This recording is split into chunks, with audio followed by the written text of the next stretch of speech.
Olá pessoal, sejam bem-vindos, muito boa noite. Eu sou Rodrigo Werneck, estou aqui para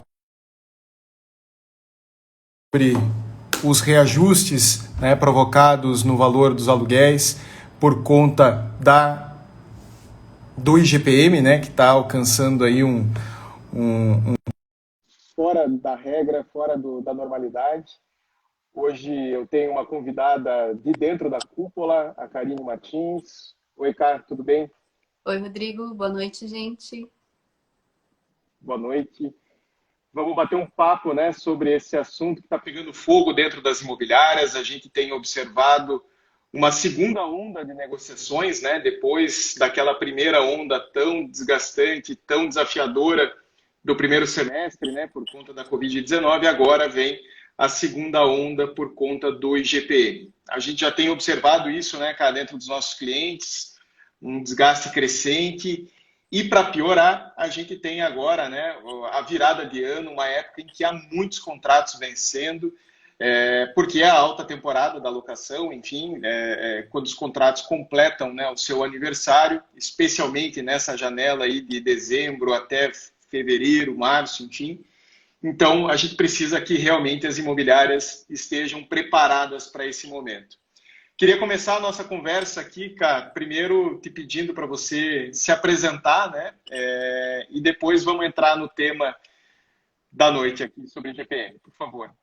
Maravilha. Então, meu nome é Karine Martins, como o Rodrigo me apresentou, sou gerente de contas na Cúpula e uma das sócias hoje. E também, a partir desse ano, desde maio, tenho tocado esse projeto de comunicação não violenta junto com a equipe da Cúpula e também agora junto com alguns clientes. Então, por isso que eu estou aqui para a gente falar desse tema de negociação que tem que usar como metodologia a CNV. Perfeito. Vamos falar muito sobre CNV, porque a administração de imóveis é uma relação que envolve muitas partes e não tem como ser diferente quando você tem muitas partes à mesa. Conduzir essa conversa com serenidade, conduzir essa conversa com técnica é essencial para que você consiga preservar esses contratos dentro da imobiliária.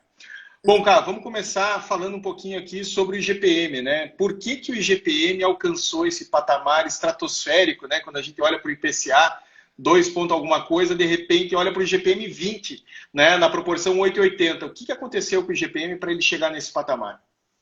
Exato, acho que o principal índice que a gente compara, o IGPM, é mesmo o IPCA, Rodrigo, que é o nosso balizador oficial da inflação. Mas essa diferença, essa discrepância é tão alta, A gente está com o IGPM aí em quase 21%, 20,93%, para ser mais exata. E o IPCA tem uma previsão de fechar o ano em 3,14%. Então, esses índices, eles têm metodologias de cálculo muito diferentes. O IPCA, para a gente começar falando dele, ele mede 9 categorias de produtos específicos e ele tem uma meta de refletir aí os hábitos de consumo de 90% das pessoas de 16 cidades, bem específicas. Ou seja, o IPCA, ele não mede o atacado, os preços do atacado. E ele é medido pelo IBGE, ele é calculado pelo IBGE. Enquanto isso, o IGPM, que é o índice da inflação, aí a inflação do aluguel, o índice do aluguel, como é acostumado chamar, ele é composto pelo cálculo, uma média ponderada de 3 outros índices. Então, ele é composto pelo INCC, que é o Índice Nacional de Custos para Construção, que mede quanto custa construir uma habitação no país. O INCC, ele compõe 10% do IGPM. Ele dentro do IGPM, a gente também tem também o IPC, que é o Índice de Preços ao Consumidor. Então, preço de alimentação, de vestuário, de saúde. O IPC, ele compõe 30% do IGPM e ele já tem um pouquinho de culpa aí nessa alta por conta do aumento da alimentação, principalmente. Acho que todo mundo acompanhou aí, o mais polêmico foi o arroz, Nesse número de preços elevados aí dos alimentos. Mas o principal culpado é o IPA, que é o antigo índice de preços de atacado. Atualmente ele é chamado de índice de preços ao produtor amplo. O IPA, ele é muito influenciado pela taxa cambial, O IPA, ele mede os preços da matéria-prima bruta do mercado agropecuário, da agropecuária e também da indústria. Então, trigo, soja, minério de ferro, todos produtos que têm o preço muito influenciado pelo dólar. O dólar, como a gente sabe, teve a alta histórica e também esse ano tem uma alta acumulada de pelo menos 43% nos últimos 12 meses. Então, o IPA e o IPC que levam o índice do IGPM para cima, assim, e fazem com que ele fique tão descolado da inflação, né? Perfeito. Ou seja, né, uma conjunção de fatores que acaba puxando o IGPM para cima, e aí temos, né, a confusão instaurada dentro das imobiliárias. Mas aí eu queria te perguntar, o IGPM, ele é obrigatório ou ele é uma decisão, né, como índice de reajuste facultativo? O IGPM ele é um praxe mesmo nos contratos, né? Então, os contratos de locação, historicamente, eles foram feitos, construídos um baseado no outro, e adotou-se o IGPM como indexador, assim como diversos outros contratos. Inclusive, a gente recebeu, né, uma pergunta hoje perguntando também sobre contratos de venda. Existem construtoras, incorporadoras que usam o IGPM como um indexador ali para o reajuste dos contratos de venda. Então, por histórico, ele é dessa maneira. Os contratos de locação, eles são bilaterais, ou seja, a qualquer momento, durante a vigência desses contratos, as partes podem sentar para negociar esses contratos, basta definir se aquela negociação ela vai ser pontual ou se ela vai valer para os próximos contratos. O que a gente indica, recomenda, nos contratos de locação, se acontecer o caso de uma negociação em relação ao indexador e for pontual, não é necessário fazer um aditivo. Mas se o cliente ele quiser mudar, né, o indexador permanentemente do contrato dele, aí é necessário fazer um aditivo desse contrato. Nos contratos de venda, a gente já sugere que seja feito esse aditivo do contrato, porque aí o reajuste ele já é mensal, né? Então você não vai ficar ali todos os meses revisando qual vai ser o índice, o que você vai considerar para fazer o reajuste daquele contrato. Mas não é obrigatório. Ele é utilizado historicamente, ficou conhecido, né, como eu falei ali no começo, como a inflação do aluguel, o índice do aluguel, mas não é uma obrigação das imobiliárias utilizarem o IGPM como indexador. Perfeito. Ou seja, é uma questão cultural, né, como o André Exato. colocou ali nos comentários. E aí o problema, né, agora eu diria o agravante da situação é que o IGPM chega na esteira, né, de um grande desgaste por conta da pandemia. Como lidar, né, com essa situação, sendo que muitos desses contratos já foram negociados, esses proprietários, esses locadores já foram abordados a questão de poucos meses. É possível trazer esses contratos para a mesa de novo? Como fazer isso, cara? Acho que a palavra que você usou, eu tinha até anotado e grifado aqui, é um agravante, né? A gente já teve problema para renegociar por causa da pandemia e agora ela pesa novamente. Então, primeiro a gente tem que considerar quais são as partes envolvidas, né? A gente tem inquilinos que em muitos momentos podem ter perdido sua renda, terem sido afetados pelo desemprego, ou mesmo às vezes tinha 3 pessoas na família colaborando ali para a renda familiar e hoje só tem uma, tem 2. Levar em conta também os proprietários, né? Então, olhar sempre para esse período de crise na economia, de problemas, que os proprietários eles também são afetados. Eu não tenho índices oficiais agora, uma pesquisa oficial, mas a gente sabe que os proprietários de imóveis no Brasil, eles não são, em sua maioria, donos de muitas propriedades, pessoas que vivem dessa renda. Muitas vezes a renda do aluguel é usada para complementar uma aposentadoria, ou ela ajuda também na renda da família. A gente precisa levantar aí todas as partes afetadas, também a própria imobiliária, né, e suas necessidades. E aí a imobiliária vai ter que executar aí o seu papel principal, né? O motivo pelo qual as imobiliárias são tão importantes nas negociações aí de aluguel ou de intermediação de compra e venda, que é de intermediadora, né? É a imobiliária que vai ter que colocar na mesa as necessidades de inquilinos, de proprietários e as dela próprias, lembrando sempre para proteger a rentabilidade da imobiliária. E aí criar um plano de ação, né? É necessário criar um plano de ação muito, muito claro, muito bem definido, uma estratégia definida. Ela precisa separar esses contratos, né? Então, fazer um levantamento de contratos residenciais, comerciais, porque vão precisar de tratamentos diferentes. Como você comentou, levantar quais contratos durante a pandemia já foram negociados, Pode ser que a gente tenha inquilinos que ainda estão pagando um saldo negociado da pandemia e agora vão ter que pagar aluguel, saldo negociado, mais o ajuste de IGPM. A gente tem que entender se isso vai acontecer. E como você colocou ali no início, a gente tem esse período agora muitas renovações de imóveis de estudantes, né?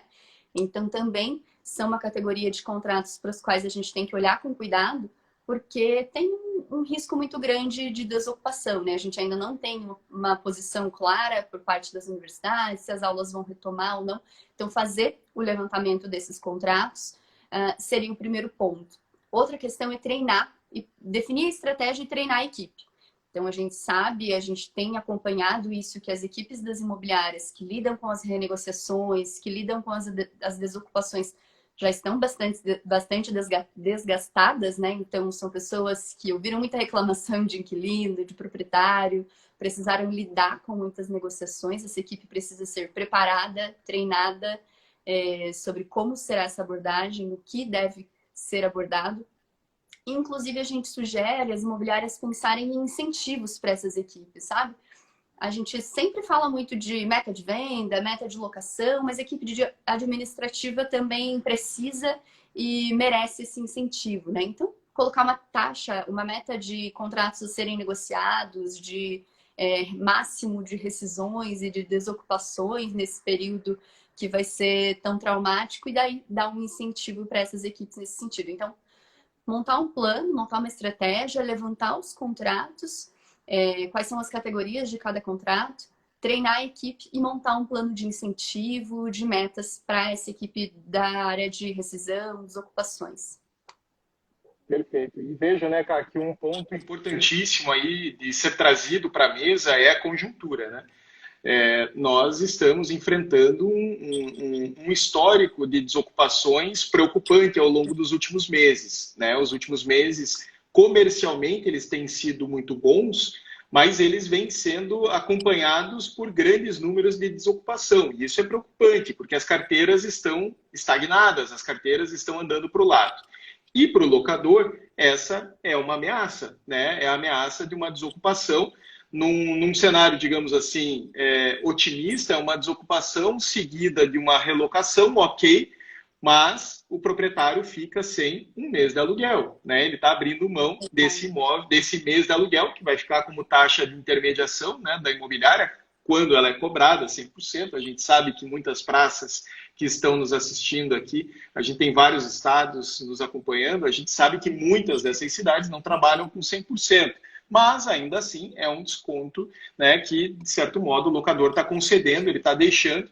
Além disso, tem todo o desgaste, né, da desocupação do imóvel, reparos que muitas vezes acabam não sendo feitos, porque o inquilino já vinha dentro de uma situação de muito desgaste, enfim, aciona a seguradora, enfim, é um tempo, muitas vezes, né, que pode chegar aí perfeitamente a 60, 90 dias de vacância, num momento, né, em que o mercado está crescendo, a vacância, né, está aumentando, enfim, você tem muitas pessoas movidas, né, pelo juro, pelo crédito imobiliário mais barato, muitas pessoas olhando, inclusive, para a possibilidade de compra de um imóvel próprio.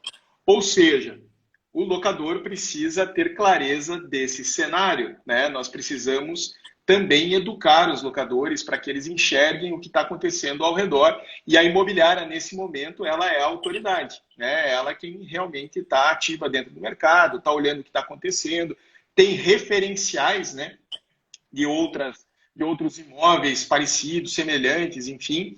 Outro fenômeno, né, que a gente tem observado, especialmente nos Estados Unidos, nessa relocação, os valores do aluguel mais baixos. Ou seja, você tem um contrato que está amarrado, né? Mas a partir do momento que você vai para o mercado, talvez você tenha uma surpresa negativa, que é o fechamento de um valor abaixo. Ou seja, o que você esperava de reajuste, de repente acaba virando um desconto, uma relocação num patamar mais baixo.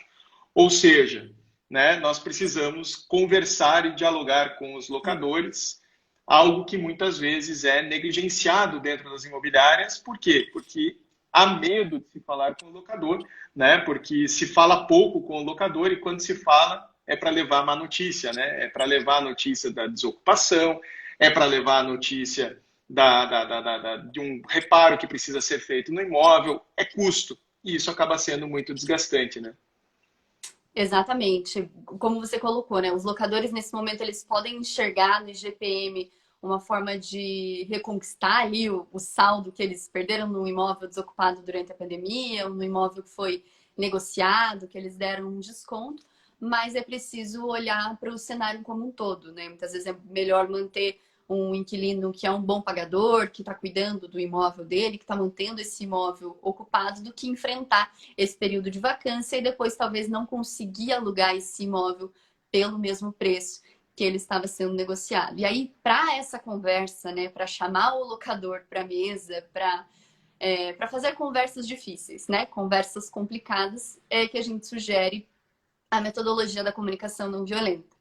Então, acho que é legal a gente introduzir aí esse tema, CNV, como ela é chamada, né? Ela é uma metodologia, abordagem de comunicação que foi sistematizada por um psicólogo americano chamado Marshall Rosenberg. Ele até, deixa eu ver se eu consigo alcançar meu livro aqui. Ele colocou nesse livro, Comunicação Não Violenta, as principais técnicas e a abordagem da CNV, está toda explicada nesse livro. E ela foi criada e foi sistematizada para fazer diálogos mais produtivos e com mais qualidade. É interessante do estudo da CNV, porque a gente acha, né, a gente acredita que a nossa comunicação ela é algo instintivo, que ela é natural e a gente não aprende a se relacionar, né? A gente não aprende a abordar as pessoas, a entender qual é a melhor maneira de conversar e a gente precisa se preparar para isso. Então, o treino da equipe que a gente comentou inclui isso, né? Apresentar para eles a metodologia da CNV é o que a gente sugere. A CNV é baseada em 4 principais passos, que é a observação, onde a gente observa o cenário, monta o cenário, então aquele plano de ação, a estratégia, o que está acontecendo no mercado, o que está acontecendo no mundo, nos contratos, ele é essa parte de observação, sem julgamento, sem ficar passando as informações pelo nosso filtro. A observação ela é tudo que poderia ser filmado com uma câmera mesmo, é isso que a gente observa. Identificar sentimentos, que é muito importante, porque nesse momento você vai ter o proprietário que está mais nervoso, um que está preocupado, ansioso, né? Você entender quais são as necessidades de todas as partes. E aí, no final, você fazer um pedido claro, que vai ser o seu acordo. Um acordo com os proprietários e um acordo também com os inquilinos. Esse pedido ele vai fechar a tua abordagem de comunicação. Em relação a esses 4 passos, eu destaco as necessidades. De acordo com o Marshall Rosenberg, que é esse psicólogo que sistematizou a CNV, existem pelo menos 75 necessidades humanas universais. Se me pedir para listar 5 agora, eu vou ter dificuldade. Então, nem mesmo a gente sabe, na maioria das vezes, quais são as nossas necessidades, do que é que a gente precisa. Então, quando o cliente, você for entrar em contato com esse cliente, ou quando esse cliente levantar a mão reclamando de uma negociação, de um reajuste, quiser uma renegociação, às vezes nem ele sabe qual é a necessidade dele. Então, a equipe precisa ter essa clareza e essa capacidade de identificar as necessidades desses clientes. E aí a imobiliária, de novo, né, com esse papel de intermediadora, ela tem que identificar as necessidades dos clientes inquilinos, as necessidades dos clientes proprietários e equilibrar com as dela, né? Então, as necessidades, eu diria, identificar necessidades, ser um investigador de necessidades é o grande papel dessa equipe que trabalha na frente de negociações. E por quê, né? Porque quando você entende a necessidade, você consegue traçar a melhor estratégia. Então, se eu tô com fome, eu sei que a minha estratégia é comer para suprir essa necessidade que eu tô tendo naquele momento. Às vezes o proprietário, ele tá nervoso ou tá estressado, não porque ele não quer negociar ou ele não quer diminuir, né, o valor do reajuste. Às vezes a necessidade dele é, vamos dizer, de previsibilidade de receber o pagamento. Então, se eu montar para ele um plano de quando ele vai receber, como será feito o pagamento dele daquilo, ele vai ficar mais calmo, ele vai se tranquilizar. Então, é muito importante a gente ter a capacidade de identificar essas necessidades. E o outro ponto que deve ser o guia das negociações, que deve guiar essa equipe que faz as negociações, é empatia, né? A gente fala bastante de empatia, tá na moda, e aí tem gente que até fala que não existe, né? Porque diz que não existe se colocar no lugar do outro, Mas a ideia da empatia não é a gente tratar a pessoa como a gente gostaria de ser tratado, mas tratar a pessoa como ela gostaria de ser tratado. E isso a gente só consegue identificando as necessidades. Um ponto legal da empatia também é que ela começa no silêncio. Então, primeiro eu tenho que ouvir a pessoa, eu tenho que pensar na minha qualidade de escuta. A CNV também nos fala muito sobre isso. Ao invés de ficar escutando e passando tudo que a pessoa está falando pelo meu filtro, já começar a julgar, não, com isso que ele falou, eu não concordo. Ah, não, isso eu concordo. Não, né? Tentar esvaziar a mente, ouvir tudo que o cliente tem a dizer, por quê? Quanto mais a gente escuta alguém, mais essa pessoa se coloca disponível para nos escutar também. E aí um outro ponto também em relação à empatia, outros 2 pontos, é que além de sentir, porque sentir empatia é simples, a gente sente, acontece uma coisa triste com você, com a sua família, eu vou sentir por isso, mas para que a outra pessoa saiba, eu preciso demonstrar. E aí a comunicação não violenta nos mostra maneiras de demonstrar simpatia. Então eu vou parafrasear aquilo que o cliente disser, né? Ah, então você está preocupado porque você depende dessa renda da locação para compor aí, pagar a alimentação da tua família. Ah, você está preocupado porque você mora de aluguel, não tem condições de pagar um valor maior agora e a tua casa é uma segurança para vocês. Então, demonstrar para o cliente que eu entendo aquilo que ele está passando, e despertar a empatia também é importante. Então, às vezes, frente a um proprietário muito duro, né, que não quer abrir para uma negociação, frente a um inquilino também que está intransigente, a gente colocar na mesa todas as necessidades. As necessidades da imobiliária, que tem uma equipe que depende daquela porcentagem das taxas, que precisa pagar sua equipe, precisa manter os empregos, precisa manter a imobiliária funcionando. As necessidades desse locador, que depende do valor do aluguel para complementar a renda da família, desse inquilino que só tem esse imóvel para morar, talvez ele não tenha outro lugar para ir, para tentar abrir as negociações. Quando você expõe a tua necessidade, quando você se mostra vulnerável, é mais possível que essa pessoa ela seja empática com você também, né? Então, ser empático, treinar nossa qualidade de escuta, demonstrar a empatia por meio das nossas palavras e despertar a empatia no outro também é muito necessário, e fechar essas negociações, fechar essas conversas com um pedido que tem que ser muito claro. O pedido na CNV, ele sempre tem que vir numa linguagem positiva, ou seja, colocando aquilo que eu quero que a pessoa faça e não o que eu não quero que ela faça. E lembrar que o pedido ele tem que ser diferente de uma exigência, né? Quando eu faço uma exigência, eu não aceito um não como resposta. Eu preciso deixar o cliente aberto a fazer a contraproposta dele, dizer o que ele sente, o que ele pensa em relação àquilo. E digamos que temos estrada, né, para percorrer entre 2 do IPCA e os 20 do IGPM, e tem uma longa estrada aí para a conversa acontecer, né? Cara, com tudo isso fica muito claro, né, que é técnica, não é simplesmente improviso, não é vocação, não é jeitinho, enfim, tem uma técnica para essa condição ser feita, né, pelo negociador. Essa é uma bandeira que a gente levantou, né, dentro do mercado imobiliário esse ano, a comunicação não violenta, desde lá do princípio, né, quando a gente observou a pandemia gerando, né, essa demanda dentro das imobiliárias. E aí, para nós, isso está muito claro, né, dentro da cúpula, o quanto os times precisam ser treinados, porque o que a gente observou na pandemia, né, muitas vezes uma concentração, né, das negociações em torno de uma única pessoa, né? Geralmente o gerente, né, ou o proprietário, pessoas que têm naturalmente essa competência de conciliar interesses, de articular, só que você acaba anulando essa pessoa num momento em que comercialmente a imobiliária está trabalhando a todo vapor. Nós estamos caminhando para a alta temporada da locação.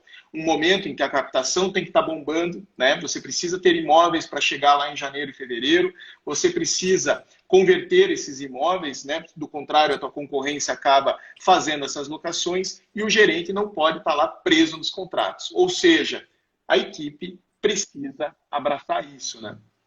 Exatamente. A gente teve casos de sucesso aí até em alguns clientes nossos, né? Imobiliárias que criaram um verdadeiro comitê de crise, uniram essas equipes, treinaram a toda essa equipe, pessoas, mais de uma pessoa, né? 5, 6 pessoas, dependendo do número de contratos que essa imobiliária tem, vai ter administrado, todas focadas em fazer essas renegociações, em gerir, né, esse número de rescisões. A gente sabe que não é uma tarefa fácil, e aí, lembrando também, né, a CNV, a gente olha para as necessidades de todos, para os sentimentos de todos, a equipe fica muito desgastada. Você centralizar isso em apenas uma pessoa é muito desgastante, não é algo tranquilo de ser feito. Até a gente, em relação à CNV, a gente costuma falar, a CNV ela não vai tornar a vida de ninguém mais fácil, né? Mas ela vai conseguir ajudar a tornar esses acontecimentos um pouco mais leves.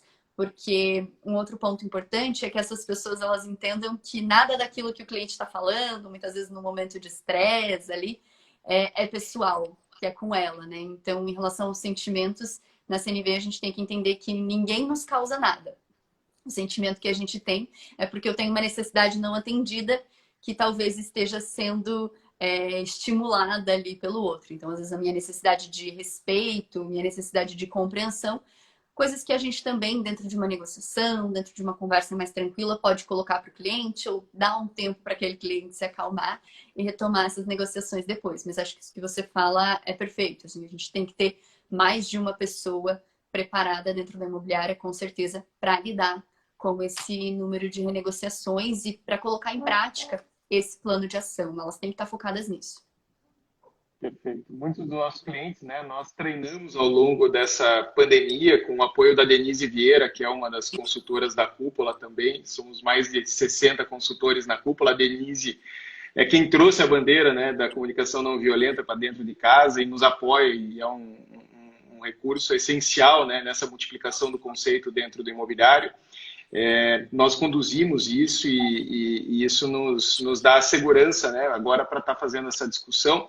Eu quero trazer aqui algumas perguntas que surgiram, que eu achei bem interessantes. Tem uma pergunta da Vanessa aqui, super relevante. Você acha certo reajustarmos e esperar eles entrarem em contato, eles os clientes, né? Ou já tenta negociar antes mesmo do reajuste? Vanessa, cada caso é um caso, né? Eu não acredito em soluções prontas que se apliquem a todos os clientes. Seguramente você tem inquilinos médicos que talvez tenham condições de assimilar esse reajuste, né, no seu consultório, porque estão trabalhando, enfim, profissionais, né, que não tiveram a sua rotina abalada, né, a sua renda ou o seu próprio faturamento, né, enquanto empresa.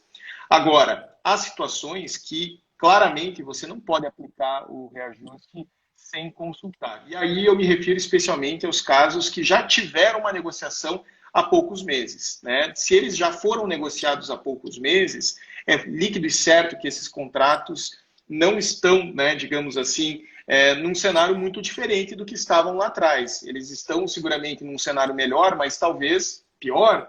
Enfim, então esses casos eu considero essencial assim que a negociação seja feita previamente.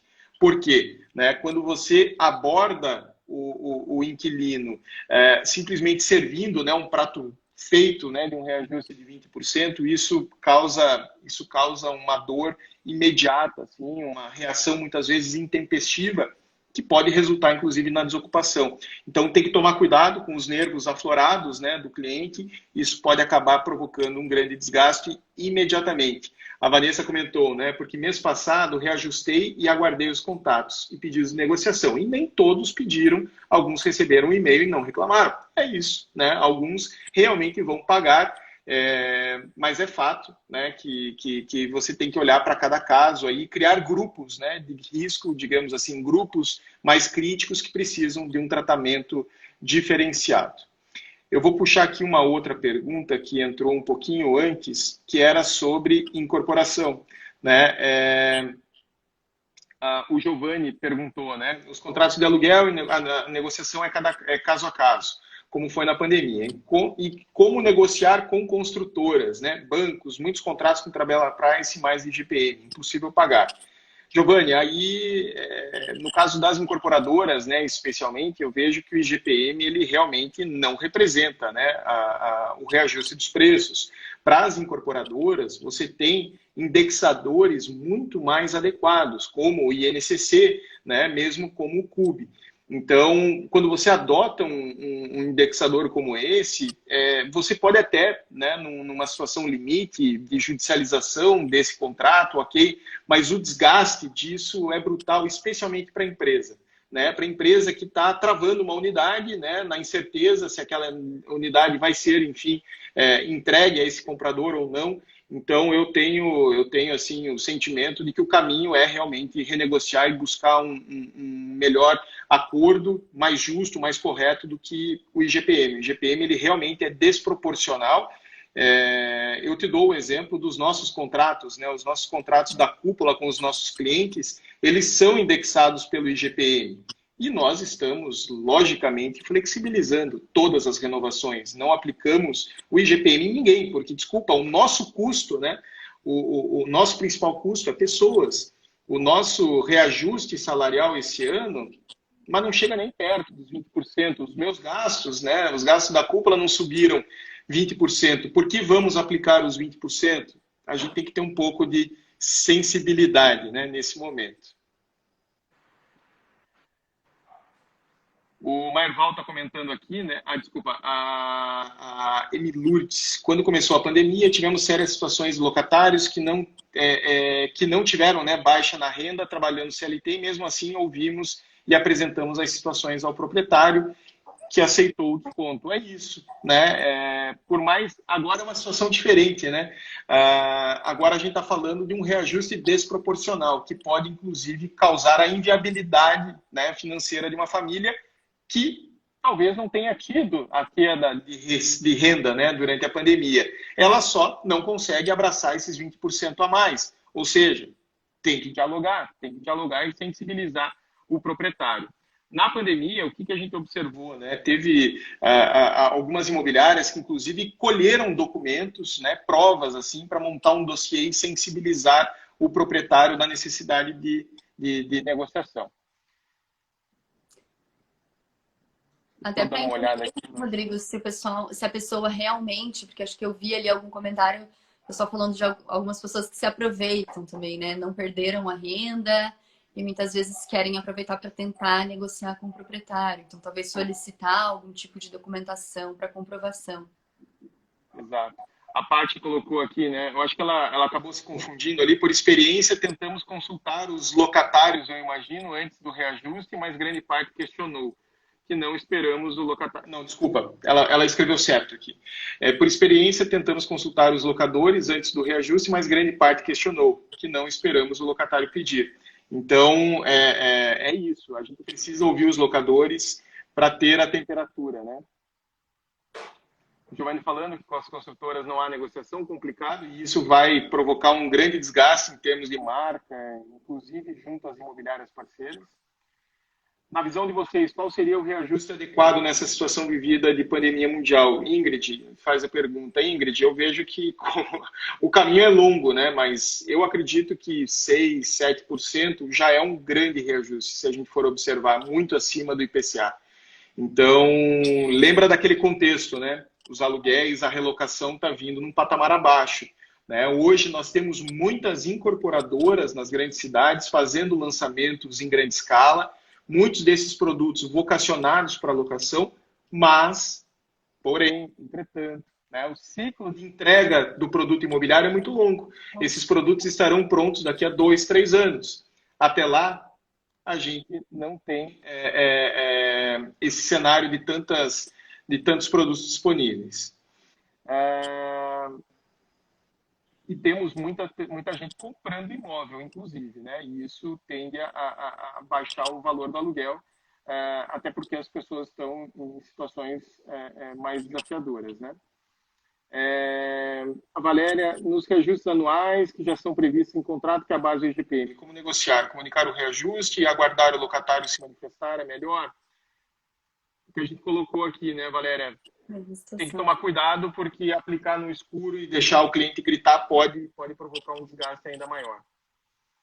A Aurélia pontua, né, o bom relacionamento diminui bastante esse conflito, com toda certeza, Aurélia. A gente acredita demais no relacionamento, nessa proximidade. A Cochise e S. Martins aqui, legalmente, pode-se questionar a prestação excessivamente onerosa, com certeza.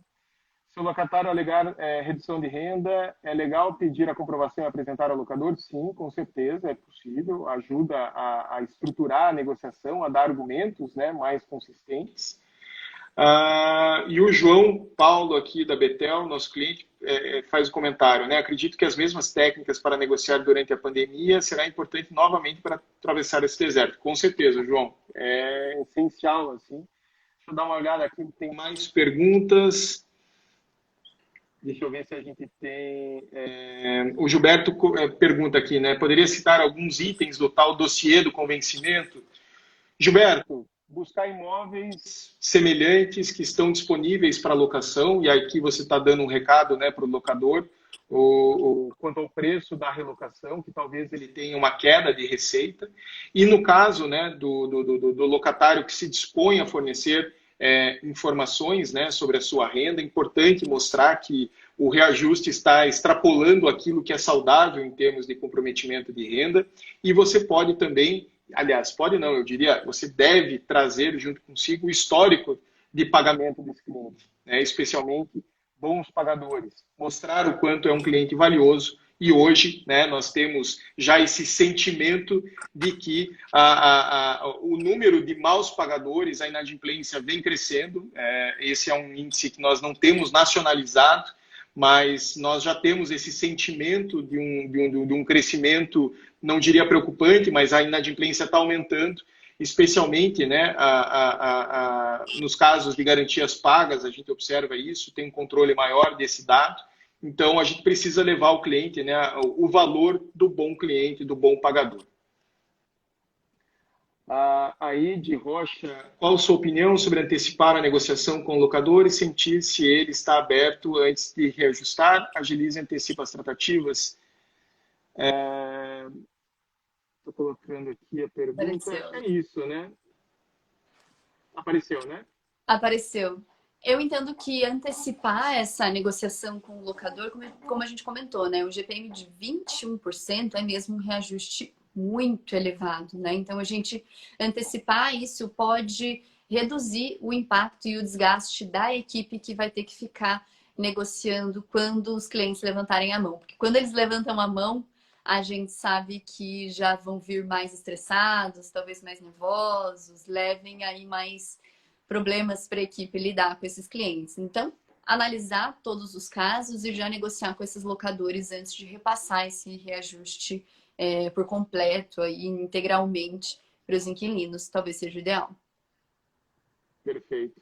Tem um comentário ali do Luiz, né? E quem já usa o IPCA, qual postura correta? O IPCA, pelo contrário, né, Luiz? A gente tem o sentimento de que o IPCA está baixo, né? É muito, muito curioso, assim, esse momento. O meu sentimento é olhar para o mercado e ver se realmente cabe reajuste, se o preço do imóvel está um preço atual, está um preço, digamos assim, real. Se não estiver, se estiver defasado, tem que aplicar e aí, né, trazer, no caso, né, se for possível juridicamente, se houver, né, o timing para isso, fazer uma renegociação. Muitas imobiliárias, né, lá em 2015, 2016, quando o IGPM estava muito baixo e a vacância estava muito alta, muita gente deixava quieto, inclusive nem mexia, né, nem procurava a renovação do contrato, deixava o contrato lá no escuro, no silêncio, para justamente não provocar essa desocupação. Eu tenho um pouco de pé atrás, né, com isso. É ruim, especialmente para o locador, né, que está achando que tem um contrato em vigor e, na verdade, não tem, né, o contrato está expirado. A Paty comenta aqui, né, no caso dos aluguéis residenciais, a procura está maior que a oferta. Acredito que caiba o reajuste. Toma cuidado, Paty. Tem que ter essa temperatura, né, do teu mercado local. Está alugando muito, mas está desocupando muito também. Então, tem que ficar atento a isso. A Vivi, né? E para contratos futuros, usar qual índice de reajuste? A criatividade aqui é limitada, né? O IPCA é uma base concreta? Sim, o IPCA costuma não falhar, mas hoje ele está falhando, assim como o IGPM também desgarrou. O que a gente está vivendo hoje não é normal, né? A economia toda está vivendo um momento de disfunção. Não é todo dia que um governo despeja R$ 1 trilhão na economia, né? Em que a dívida pública galopa na ordem de 20 pontos percentuais. Então, hoje eu diria para ti que o índice que você cravar hoje, né? Vamos falar do IPCA, não tem a menor segurança aqui para que a gente diga que o IPCA daqui a 2, 3 anos vai ser confiável. Então é muito difícil. O IGPM, historicamente, sempre foi a melhor alternativa. Eu não acredito que seja o caso de jogar o IGPM no lixo, né? Eu diria que é o caso da gente ignorar o IGPM momentaneamente.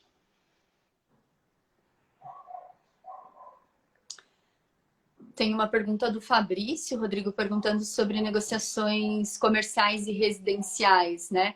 Se tem uma diferença nas tratativas. Acredito que sim, Fabrício. A gente precisa olhar separadamente para contratos residenciais e comerciais, levando em conta, né, que agora nesse período de quarentena, pandemia, os imóveis comerciais eles foram bastante atingidos também, né? Algumas empresas, inclusive, nem voltaram a ocupar esses imóveis, provavelmente sejam contratos que estejam em negociação. Um exemplo, de novo, né?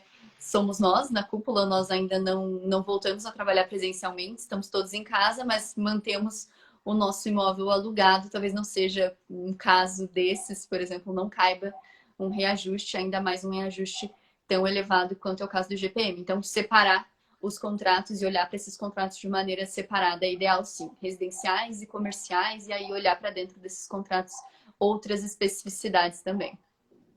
Aproveitando, né, cara, compartilhar um pouco da nossa experiência, né? A Cúpula é locatária de um imóvel, né? E nós fizemos uma negociação durante a pandemia, ok?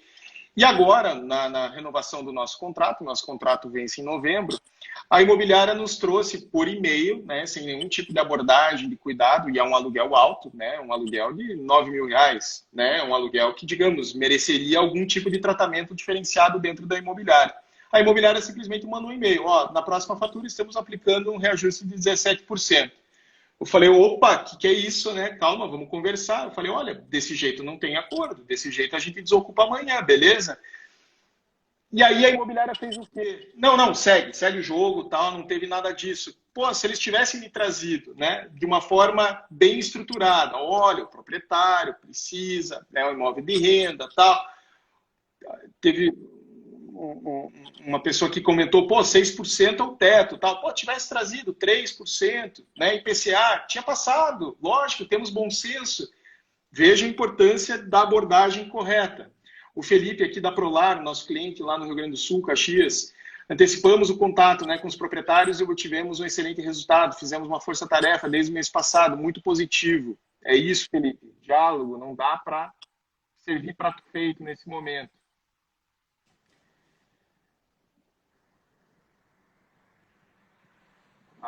O pessoal da imobiliária Gabriel, também cliente nosso, mas o IGPM é só reajuste de inflação, acho justo ser aplicado, mas tem que tomar cuidado, pessoal, porque o IGPM de 2020 não serve para comparação histórica, né? A Ingrid pergunta, né, o que vai acontecer com o IGPM daqui a 2 meses. Ingrid, eu não sei nem o que vai acontecer com o Brasil daqui a 2 meses. Está difícil, tá difícil. Os economistas estão errando em série, né? Nos momentos mais críticos da economia, o pessoal falava em PIB caindo 9%, agora vai cair 5%. É muito difícil. Hoje os economistas estão passando um aperto aí. Eu não me aventuro. Cara, se aventura? É uma correlação, acho que a correlação mais forte da alta do GPM é o dólar, né? Eu, sinceramente, não tenho muitas esperanças de que a moeda americana vá baixar. Então, acho que deve continuar acompanhando essa alta do dólar, mas também bastante imprevisível. Agora, eleições, resultados de eleições americanas, bastante coisa pode acontecer na economia. A Maria Cristina pontua, né? Tem uma questão também, os contratos que tiveram abono por até 7 meses, sem obrigatoriedade de pagar a diferença posteriormente, serão mais fáceis de negociar. Com certeza era o nosso caso, Maria Cristina.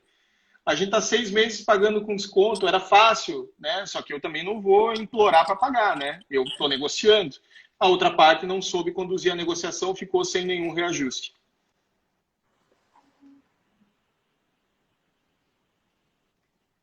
O Irã Júnior ali pergunta, né? Pode ocorrer um acordo entre as partes, por exemplo, o aluguel ser reajustado por um outro índice? Com Pode. certeza.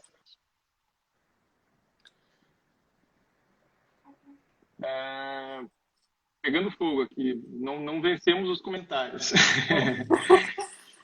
Acho que NIST, quando o IGPM está muito elevado, costumamos sugerir ao locatário fazer uma oferta de aumento de somente 50%, costuma dar certo. Legal. Com certeza.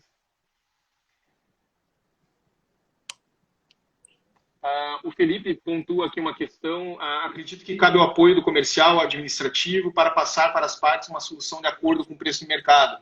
Só toma cuidado, tá, Felipe? Comercial não pode colocar a mão nessas conversas, né? A partir do momento que o comercial entra nessas negociações, você compromete a produção de novos contratos. A imobiliária não pode parar, o comercial não pode parar. Acho que é importante pontuar até esse comentário do Felipe, né, Rodrigo? Quanto a gente tem destacado também a importância da passagem de bastão. O cliente, dentro da locação, depois que ele assina o contrato, ele passa da equipe comercial para a equipe do administrativo e deve ser tocado por essa equipe, né? É legal a gente evitar essas influências da equipe comercial, fazer a equipe comercial lidar com contratos já em andamento, porque isso contamina um pouco, né, a relação. O papel do comercial é trazer contratos para dentro e o administrativo tem que manter esses contratos ali dentro com a maior qualidade possível, né? Uma equipe que vai saber lidar com esses clientes de uma maneira diferente e, se possível, uma equipe que já tem contato com esses clientes. Por isso também é importante ter contato frequente com os locadores, não deixar para falar com os proprietários de imóvel só nesses momentos, né? De negociar, de tem que fazer alguma coisa no imóvel, tem que dar manutenção. Então, o relacionamento das imobiliárias com os locadores, ele precisa ser mantido, né? Muito importante. Exato. A parte, né? Será que enviar comunicado antecipado ao inquilino não irá abrir precedente para o inquilino já pedir que não tenha, né, o reajuste? Tem que tomar cuidado, não dá para abrir para todo mundo, né, Paty? Tem que atacar realmente quem você sabe que vai precisar. Bom, as particularidades são muitas, né, Cá? Mas como a gente pontuou aqui, é essencial treinar e preparar a equipe para esse momento. Do contrário, a abordagem desestruturada vai representar perda, né, de imóveis administrados e perda de receita para a imobiliária. Treinamento é tudo, né? Exatamente. Acho que o principal é a gente definir a estratégia, definir qual vai ser a metodologia. De novo, a nossa sugestão é que estudem, entendam cada vez mais sobre a comunicação não violenta, porque é por meio do diálogo, e um diálogo com qualidade, um diálogo produtivo, que a gente vai conseguir chegar nesses acordos, nessas negociações, né? É interessante entender que a CNV, ela supõe que a gente não precisa convencer o outro do meu ponto de vista ou do que eu quero que ele faça. A CNV parte do princípio de que o diálogo, a partir do diálogo, você vai construir uma solução que seja positiva para todos os lados. Nesse caso, positiva para a imobiliária, para a inquilino e para o proprietário. A gente tem que olhar para todas as frentes, né? Perfeito. Bom, cara, e para apoiar o mercado nesse momento, a gente tem uma novidade, né? A gente está lançando um treinamento justamente, né, algo muito rápido, ágil, para apoiar as imobiliárias nesse momento tão desafiador. Exatamente. Estamos preparando um workshop para a semana que vem, então quero convidar o pessoal que está assistindo, acompanhou a live para participar desse workshop na semana que vem. Vai ter um valor simbólico, vai acontecer ao vivo na semana que vem, dias 10 e 11.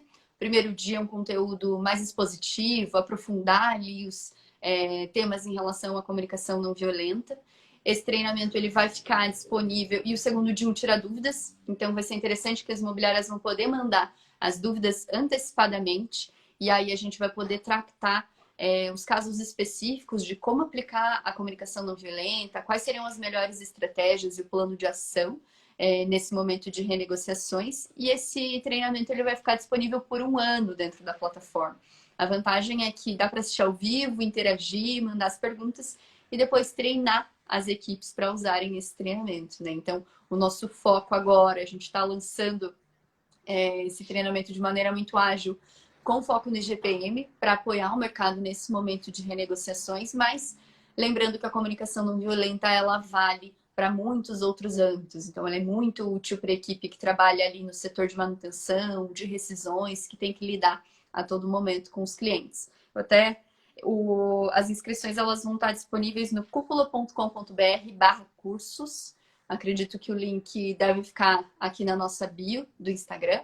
Se alguém tiver alguma dúvida, quiser entender mais alguma coisa sobre como vai funcionar, o Nelson mandou aqui, fixou o link para a gente. Como vai funcionar esse workshop? Então, um workshop focado nesse reajuste do IGPM em 20%, qual plano de ação adotar, técnicas da comunicação não violenta e um curso ali, um workshop disponível para você treinar toda a equipe da imobiliária para as mais diversas dificuldades ali, desafios que eles vão enfrentar para negociar esses aluguéis. Perfeito. É um valor simbólico. Pode compartilhar, Cá? R$195 vai ser o curso, então um investimento único de R$195, a imobiliária pode treinar toda a sua equipe, tem esse treinamento disponível de novo por um ano, então caso mude, troque as pessoas da equipe, é possível aplicar o treinamento novamente. Então acho que vale a pena o pessoal investir nesse momento na qualidade da comunicação da equipe da imobiliária, né? A gente fala muito de script, de técnica de contorno de objeção, mas às vezes está faltando técnica de comunicação, de relacionamento mesmo, né? E é isso que a gente quer promover com a CNV, com a comunicação não violenta. Perfeito. Legal, cara, te agradeço imensamente. É um conteúdo que vale não somente, né, para as crises como essa que a gente está vivendo, especialmente agora esse momento do IGPM alto, é algo que vale para a imobiliária enquanto intermediadora de interesses, né? É um conflito que eu diria quase inevitável. Conversas difíceis precisam ser feitas, a gente precisa conversar mais com os locadores e para isso precisamos de técnica, né? Muitas vezes as imobiliárias acabam sendo um ambiente tóxico, né, em que as equipes acabam perdendo engajamento justamente porque essas conversas difíceis acabam gerando desgastes. Precisamos olhar para essas situações de uma forma mais profissional, de uma forma mais estruturada. É isso. Maravilha, Rodrigo. Obrigada. Agradeço. Por favor. Boa noite, pessoal. Obrigada por terem participado. Muitas perguntas. Foi legal a participação. Show. O produto já está lá disponível, só acessar aqui o cupola.com.br/curso. Valeu, pessoal. Ótima noite para vocês. O curso já está disponível, a contratação, o treinamento é na próxima semana, não é agora imediatamente. O conteúdo vai ter a entrega do conteúdo ao vivo, né, com a Karine, e depois, no segundo dia, a gente abre para as dúvidas de vocês. Beleza? Tchau, gente. Valeu, gente. Boa noite. Tchau, tchau. Tchau.